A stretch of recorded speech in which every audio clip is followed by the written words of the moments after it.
RJ Abarientos mga bro, max contract nga ba agad sa Barangay Ginebra? At Ralph may request kay Coach Timcon.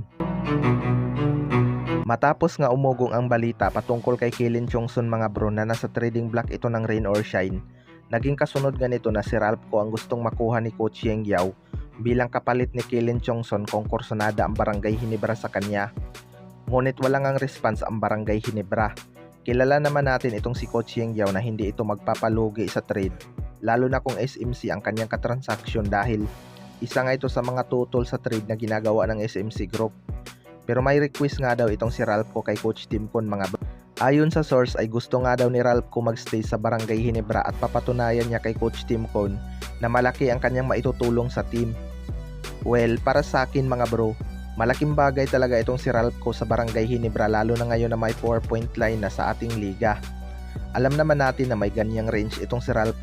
Hindi nga lang ganun ka-consistent pero kapag uminit naman ito ay napakahirap nga nitong pigilan. Liability nga lang siya sa depensa dahil undersize nga siya sa kanyang posisyon, pero ginagawa niya pa rin naman ang kanyang makakaya sa depensa mga bro. Alam nga ni Coach Tim ko na may potential ito kaya malabo pa itong bitawan ni Coach Tim dahil malaking tulong nga siya sa spacing ng Barangay Ginebra. Isa talaga itong si Ralph sa makikinabang sa 4-point line. Sa kabilang banda naman mga bro, RJ Abarientos max contract nga ba agad sa Barangay Ginebra?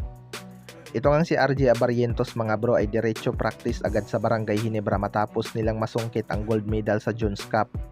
Natutuwa naman si L.A. Tenorio at Scotty Thompson sa kanya maskin ang kanyang ibang mga teammate. Napakaganda nga ng naging performance nitong si RJ Abarientos sa strong group mga bro. At kitang kita talaga ang kanyang experience overseas.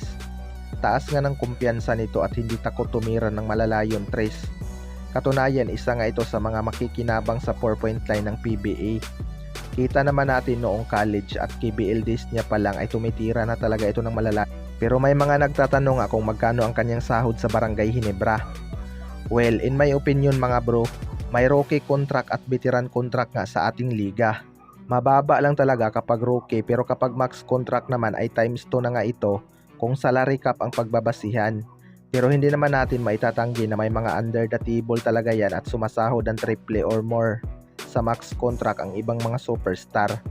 Kung bibigyan man agad ng max contract itong si RJ Abarientos, hindi naman siguro lugi ang Barangay Ginebra dito dahil kita naman natin kung ano ang kayang gawin ng isang RJ Abarientos. Marami pa ngang nagulat noong trinap agad ito ng Barangay Ginebra bilang 3rd overall pick dahil yung Justin Baltasar at Cedric Berfeld matik na talaga sa top 2 yun. Pero sa 3rd pick marami talagang pwede piliin. Kayo mga bro, masasabi nyo tungkol dito?